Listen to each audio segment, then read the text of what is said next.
दोस्तों, वैज्ञानिकों के लिए चांद हमेशा से ही अपनी खोज का सबसे बड़ा हिस्सा रहा है। It's one small step for man, one giant leap for mankind. इंसान की हमेशा यही जिज्ञासा रही है कि चांद पर आखिर क्या है, क्या उस पर जीवन संभव है, क्या इंसान चांद पर अपनी बस्ती बसा सकता है। अगर ऐसा नहीं हो सकता तो वो क्या कारण है जिसके चलते इंसान वहां नहीं रह सकता। आए दिन चांद पर नए नए मिशन भेजे जाते हैं और इसके रहस्य जानने की कोशिश की जाती है। हाल ही में नासा ने चांद के अंधेरे भाग पर ऐसी खोज की जो काफी चौंका देने वाली है। इस वीडियो में मैं आपको नासा की इस खोज के बारे में बताऊंगा। इसके साथ ही ये भी जानेंगे कि आगे नासा अपने चांद के मिशन को लेकर क्या करने वाला है। वहीं इसरो के मिशन के बारे में भी आप जानेंगे। तो ये सब जानने के लिए आपको वीडियो अंत तक देखना होगा। दोस्तों, धरती पर इंसान इसलिए जिंदा है क्योंकि यहाँ रहने के लिए पानी, हवा और उचित वातावरण मौजूद है। लेकिन इस विशालकाय अंतरिक्ष पर दूसरे ग्रहों पर शायद ऐसा नहीं है। अब तक की गई खोजों में यह साबित नहीं हो पाया कि दूसरे ग्रहों पर भी जीवन है। वैज्ञानिक इस ओर लगातार खोज करते आ रहे हैं।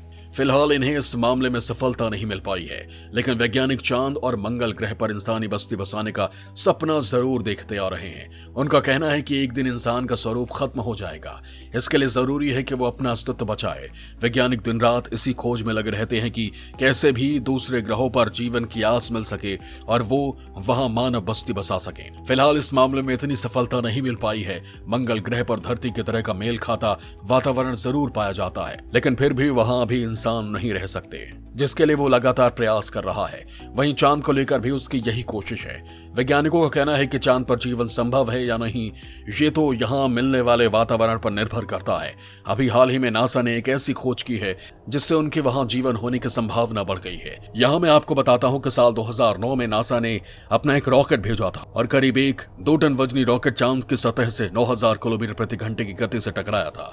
ये टक्कर इतनी भीषण थी कि इससे इतनी आग निकली कि चांद की सतह पर सैकड़ों डिग्री तापमान बढ़ गया और उसकी सतह गर्म हो गई। जब रॉकेट चांद से टकराया तो वहां एक विशाल गड्ढा यानी क्रेटर बन गया। इस गड्ढे को वैज्ञानिकों ने कैबियस नाम दिया। इस टक्कर के बाद थोड़ी देर के लिए वहां धूल के साथ एक सफेद रोशनी दिखाई दी और इस धूल के साथ जो देखने को मिला वो काफी चौंका देने वाला था। वैज्ञानिकों को वहां धूल के साथ पानी की भाप दिखाई दी थी, जिसकी तस्वीरें देखकर सभी वैज्ञानिक चौंक गए। दरअसल चांद की सतह से टकराया ये रॉकेट कोई हादसा नहीं था, बल्कि अमेरिकी अंतरिक्ष एजेंसी नासा वैज्ञानिकों ने जानबूझकर ये रॉकेट चांद की सतह से टकराने के लिए भेजा था। ये रॉकेट था lunar crater observation and sensing satellite mission यानी LCROSS। इसके भेजने के पीछे वैज्ञानिकों का यह मकसद था कि वो ये जानना चाहते थे कि चांद के अंधेरे वाले हिस्से में जब रॉकेट टकराता है तो वहां से क्या निकलता है, किस तरह के धूल या धुआं बाहर निकलता है।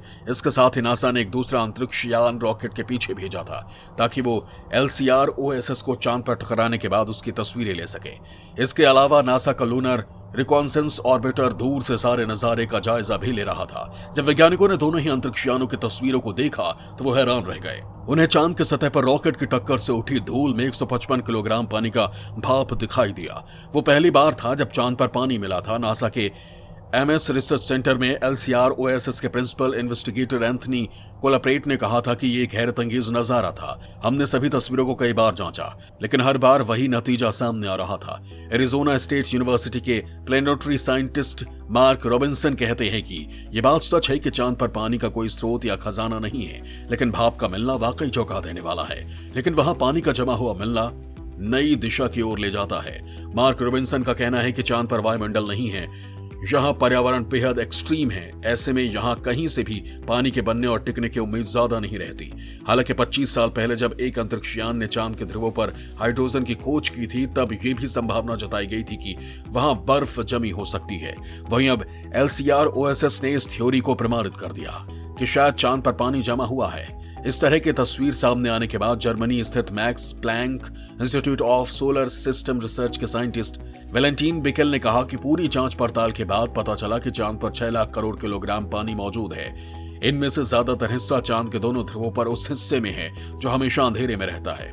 जॉन्स हॉपकिंस यूनिवर्सिटी के अप्लाइड फिजिक्स लेबोरेटरी के प्लेनेटरी साइंटिस्ट पार्वती प्रेम ने कहा कि कुछ PSRs तो प्लूटो से भी ठंडे हैं। इसका मतलब है कि वहां पर बर्फ जरूर होगी। ये जिस इलाके में है वहां तापमान बहुत कम है, ऐसे में वहां इनके पिघलने की संभावना भी बेहद कम है।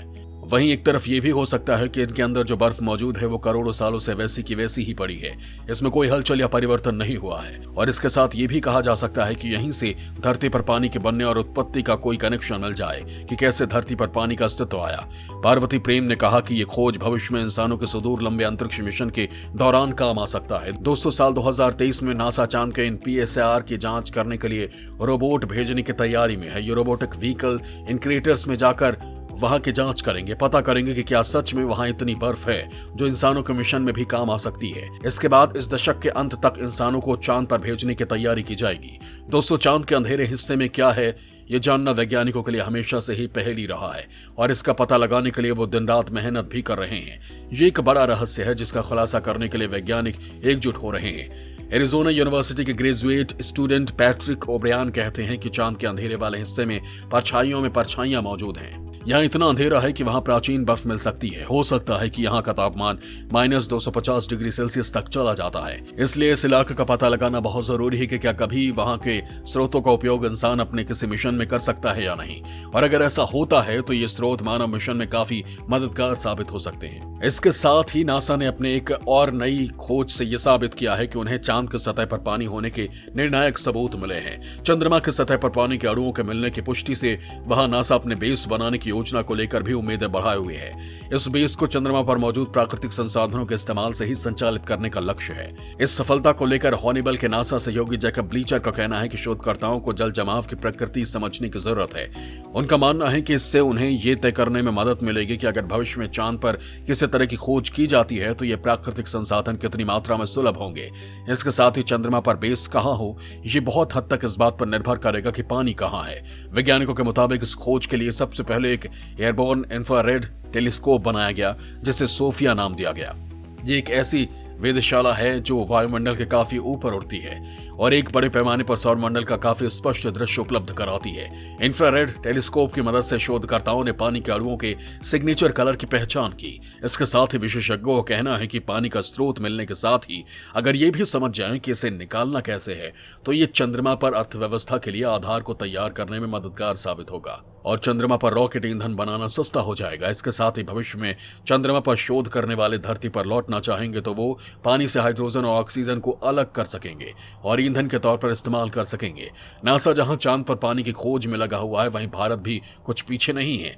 इसरो का चंद्रयान 3 मिशन जल्द ही पूरा किया जाएगा। चंद्रयान 3 बहुत कुछ चंद्रयान 2 जैसा ही होगा, लेकिन इसमें कोई ऑर्बिटर नहीं होगा। जो ऑर्बिटर चंद्रयान 2 में था उसी का इस्तेमाल चंद्रयान 3 के लिए भी किया जाएगा। चंद्रयान 3 में अलग से लेजर डेवलपर वेलोसिटी मीटर भी लगा होगा जो इस मिशन को और भी सेफ बनाएगा। चंद्रयान 3 मिशन के अंतर्गत भेजे जाने वाले लैंडर में करीब 4 थ्रोटल इंजन को शामिल किया गया है जिसका इस्तेमाल लैंडर को सतह पर उतारने के लिए किया जाएगा। चंद्रयान 3 मिशन के अंतर्गत चांद की सतह पर लैंडर और रोवर को भेजा जाएगा।